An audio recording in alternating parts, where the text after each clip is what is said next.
Ronan আমাদের মুগ্ধ করেছে। তার চোখ ধাঁধানো গোল দেখলাম আমরা। যে বিষয়টা কিন্তু এই দুর্দান্ত জয়ের পরেও, রোনান ঝলকের পরেও আলোচনাটা কিন্তু হচ্ছে। রোনানের যেমন প্রশংসা হচ্ছে, একই সঙ্গে বাংলাদেশের স্থানীয় ফুটবলারদেরও সমালোচনা হচ্ছে এই সেলফিশ ফুটবলটার জন্য। দুর্দান্ত এক ফরওয়ার্ডের দেখায় কি বাংলাদেশ তাহলে পেয়ে গেছে রোনান সুলিভান। সুলিভান ব্রাদার্স বাংলাদেশে আসার পর থেকেই আলোচনা, আসার আগের থেকেই আলোচনা ইনফ্যাক্ট।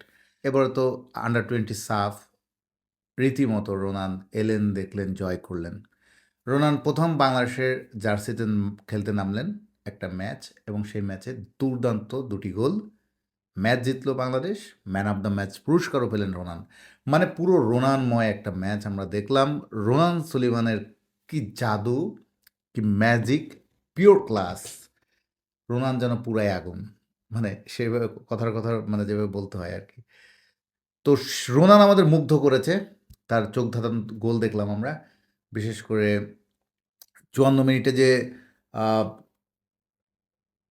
৩০ গজি শট, তার যে ফ্রি কিক নেওয়ার যে ক্যাপাবিলিটি, বা তার ফ্রি কিকটা দেখলাম অনেকে সোশ্যাল মিডিয়াতে আমরা লিওনেল মেসির শট নেওয়ার, ফ্রি কিক নেওয়ার সঙ্গেও আমরা মানে অনেক তুলনা ঠিক করা যায় না। লিওনেল মেসি কোথায় সেটা ঠিক আছে, সেটা আলাদা বিষয়।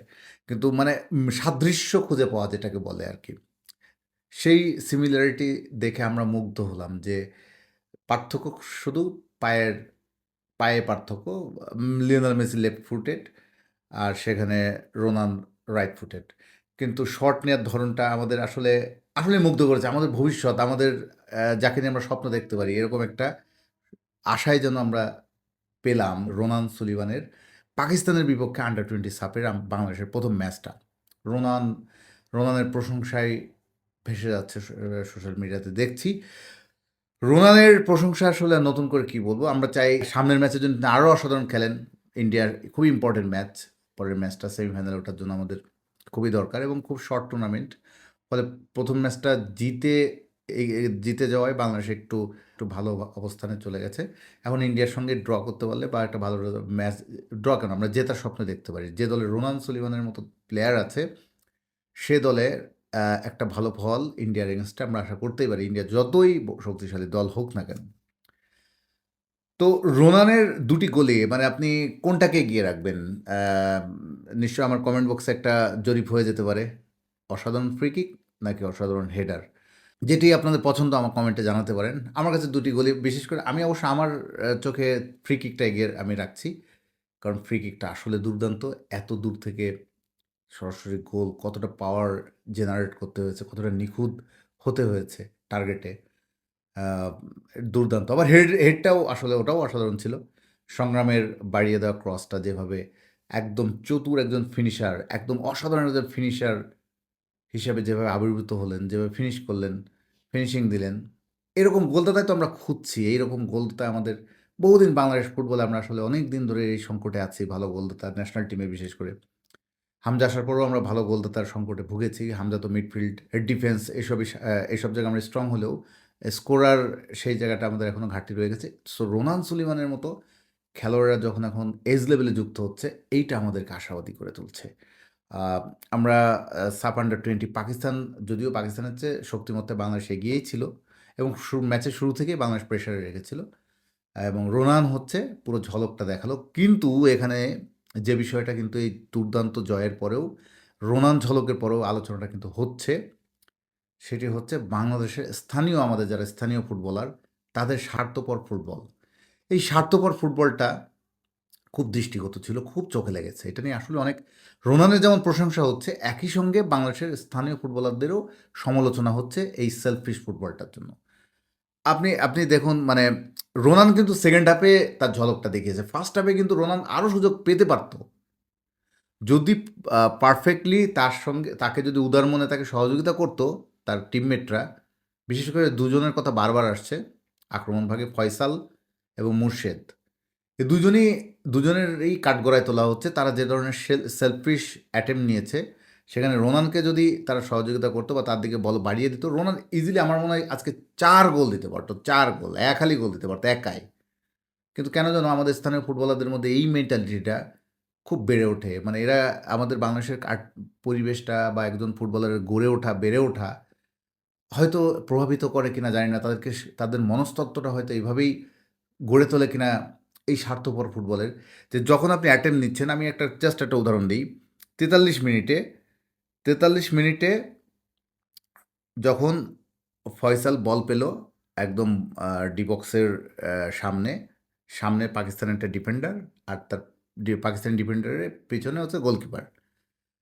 তো রোনান দেখলো যে ফয়সাল এখান থেকে শ্যুট করে, তাহলে তার সামনে বাধা, তার ভিশনে বাধা, তার দেখতে বাধা হচ্ছে পাকিস্তানি ডিফেন্ডার। সে অ্যাকুরেটলি শটটা মানে গোলে টার্গেটে সে ঠিকমতো শ্যুট করতে পারবে না। রোনান করলো কি, চকিতে মানে তার ইন্টেলিজেন্সটা দেখুন, সে একদম খুব দ্রুত লেফট মানে বা সাইডে চলে আসলো, যেন সে আশা করছে, রোনান আশা করছে ফয়সাল তাকে বলটা বাড়িয়ে দেবে বামে। তার সামনে আর কোনো বাধা নেই গোলকিপার ছাড়া, সে ইজিলি মানে বলটা জালে জড়াতে পারে। কিন্তু ফয়সাল করলো কি, ফয়সাল ডানে বামে কোথাও তাকালো না এবং রোনানকেও বল বাড়িয়ে দিল না, সে নিজেই চেষ্টা করলো, মানে নিজেই শ্যুট করলো এবং যথারীতি যা হলো, লক্ষ্যভেদ করতে পারলো না। যেখানে ইজিলি বলটা যদি পাস করতো বামে রোনানের কাছে, রোনানের জন্য আরও সহজ ছিল গোলটা দেয়া, সুযোগটা সে নষ্ট করলো। এরপর আরও একটা ঘটনা দেখুন, ফার্স্ট হাফের শেষ দিকেও ফয়সাল ঠিক একই কাজ করলো। ফয়সালের সামনে একদম সুন্দর পজিশনে, অফসাইডও হয়নি রোনান, বরং পাকিস্তানি ডিফেন্ডারদের সামনে তিনি দাঁড়িয়ে রোনানের কাছে বলটা বাড়িয়ে দিলে রোনানের সামনে তখন আর পাকিস্তানি গোলকিপারটা ছাড়া আর কেউ ছিল না। তখন ওই বলটাও খুব ভালোভাবে কাজে লাগাতে পারতো রোনান, কিন্তু ফয়সাল করলো কি, বলটা রোনানকে দিলই না, সে বারের উপর দিয়ে মেরে দিল। তো এই কেন, এই মানে তাদের নিজেদের একটা টিমমেটকে আবার বল বাড়িয়ে দিতে সমস্যা কি, গোলটা আমাকেই কেন দিতে হচ্ছে? কারণ আমি অ্যাটেম্প নিলে যদি গোলটা মিস হতে পারে, তার চেয়ে বরং আমি আমার ফাঁকা স্পেসে দাঁড়িয়ে আছে যে, আমি তাকে বলটা বাড়িয়ে দিই। রোনান কিন্তু প্রচুর, মানে সে নিজে এত স্পেস তৈরি করেছে, মানে বেশিরভাগই পাকিস্তানি ডিফেন্ডারদেরকে ফাঁকি দিয়ে রোনান তার জায়গা করে নিয়েছে। কিন্তু ফার্স্ট হাফে খেয়াল করা গেল বেশিরভাগ সময় রোনানের কাছে বলটা যায়নি, বল দেওয়া হয়নি। এই অভিযোগটা কিন্তু প্রায় সোশ্যাল মিডিয়াতে এর আগেও আমি দেখেছি, বাংলাদেশের লোকাল ফুটবলাররা খুব সেলফিশ ফুটবল খেলতে পারে, নিজেরা গোল দেওয়ার সর্বোচ্চ চেষ্টা করে। কিন্তু আরে গোল সবসময় নিজেকে না দিয়ে আরেকজনকে দেওয়ানোর মাধ্যমেও তো তার স্কিলটা ফুটে উঠতে পারে, আরে ক্রেডিট পেতে পারে সে। এখানে ক্রেডিট হাতছাড়া হওয়ার কিছুই নেই, দলের সাফল্য হচ্ছে মেন কথা। কিন্তু তারা কী ভাবে, কী চিন্তা করে, এটা আসলে একটা প্রশ্ন, এটা আসলে একটা চিন্তার বিষয়। যে team game, football team game, সেখানে দলীয় সাফল্যই সবার সাফল্য, সবাইকে নিয়ে খেলাটাই তো টিম গেম। তো এখানে আমাদের মানে ইন্ডিভিজুয়ালি সব নিজের চেষ্টা করা, এবং যে ভালো একটা ভালো অবস্থানে রয়েছে, যে গোল দিতে তাকে বলটা দিলে গোলটা ইজিলি আসতে পারে, সেদিকে সে তাকাচ্ছে না। তাও আবার এই প্রবাসী ফুটবলারদের সঙ্গে এ ঘটনা এর আগেও ঘটেছে। তো স্বাভাবিকভাবেই এই প্রশ্নটা, এই আলোচনাটা সমাধান। এখন দেখুন ভাই, এখন সোশ্যাল মিডিয়ার যুগ, আপনি খেলাটা টিভিতে দেখেন, ইউটিউবে দেখেছে হাজার হাজার লোক, লাখ লাখ লোক দেখেছে, ফলে আপনার প্রতিটি বিষয় চুলচেরা বিশ্লেষণ হচ্ছে। সুতরাং কোনো কিছু করে কিন্তু পার পাওয়া খুব মুশকিল। সো উদ্দেশ্যপ্রণোদিতভাবে হোক বা না হোক, ধরে নিলাম বাংলাদেশের ফুটবলাররা কেউ স্বার্থপর ফুটবল ইচ্ছাকৃতভাবে খেলে না, তারা দলের জন্যই খেলে, সবাই দলের জন্যই খেলে। কিন্তু যদি দলের জন্যও আপনার ইন্টেনশন থাকে যে আপনি দলের জন্যই খেলেন, তবুও বলবো এটা ভুল। সেখানে আপনার নিজের একক প্রচেষ্টাই শেষ কথা নয়। একক প্রচেষ্টায় গোল দেওয়াচ্ছে, আপনি দেখতে হবে যে গোলটা আমার চেয়ে আরও ইজিলি কে দিতে পারছে, এটা দেখতে হবে। তো যাই হোক, আমরা ফার্স্ট ম্যাচে যে দৃশ্যগুলো দেখেছি, রোনান অসাধারণ, পর রোনান দেখুন সেকেন্ড হাফে গোল, তিনি যখন ফ্রি কিকটা নিতে গেলেন, তখনও কিন্তু একটা ঘটনা আমরা ফেসবুকে, সোশ্যাল মিডিয়াতে দেখলাম, ফয়সাল পিছনের দিকে তাকাচ্ছেন, ইঙ্গিত করছেন। তো মানে ফ্রি কিকটা রোনানের নেওয়াটা, মানে রোনানের জায়গায় অন্য কেউ, বা তিনি মানে এখানে রোনানের নেওয়াটা ঠিক হয়নি, এটা কি মিন করছিলেন, বা তিনি নিজে নিতে যাচ্ছিলেন, যাক এটা নিয়েও কিন্তু আলোচনা হচ্ছে। বাংলাদেশের ইয়াং ফুটবলার তারা, বয়স 20, হয়তো এই মানসিকতাগুলো যদি পরিবর্তন হতে না পারে, এই পরিবর্তনগুলো না হয়, তাহলে তারা যখন ন্যাশনাল সাইডে আসবেন, জাতীয় দলে আসবেন, তখনও কিন্তু একই দৃশ্যের পুনরাবৃত্তি, এবং বাংলাদেশের ঘরোয়া ফুটবলে একই দৃশ্যের পুনরাবৃত্তি হতে পারে। সুতরাং এই সংস্কৃতিটা বদলের বা এই চিন্তাভাবনা থেকেও বেরিয়ে আসতে হবে আমাদের স্থানীয় ফুটবলারদের। এখানে স্থানীয় প্রবাসী বলে কথা নয়, সবাই কাঁধে কাঁধ মিলিয়ে বাংলাদেশকে এগিয়ে নিতে খেলছে। এবং রোনান জোড়া গোল করেছে বলে রোনানই সব, বাকিরা কিছু না, তাও না। রোনান বাংলাদেশের জার্সিতে খেলছে, বাকিরাও বাংলাদেশের জার্সিতে খেলছে, আমাদের চোখে সবাই সমান। সুতরাং কাঁধে কাঁধ মিলিয়ে স্থানীয় প্রবাসী সব মিলিয়ে বাংলাদেশ দলকে এগিয়ে নেবে এবং রোনান সুলিভান কাছ থেকেও তারা শিখতে পারে, রোনানও তাদের কাছ থেকে শিখতে পারে। তো নেক্সট ম্যাচ ইন্ডিয়া ম্যাচ, অনেক ইম্পর্টেন্ট ম্যাচ, বড় ম্যাচ। সেই ম্যাচে বাংলাদেশের যুবারা আরও অসাধারণ খেলবে। আমরা রোনানের কাছ থেকে আরও ভালো পারফরমেন্স দেখতে চাই এবং শুধু রোনান না, বাকিদের কাছ থেকেও ভালো পারফরমেন্স দেখতে চাই, সবার কাছ থেকে ভালো পারফরমেন্স দেখতে চাই। এবং রোনান আজকে গেম টাইম পেলেও তার ভাই কিন্তু ডেকলান সুযোগ পায়নি, আশা করি আমরা সামনে সে সুযোগ পাবে। ইব্রাহিম নওয়াজকে কিছুটা সময় নামিয়েছিলেন কোচ। তারপর শুরুটা ভালো হলো সব মিলিয়ে।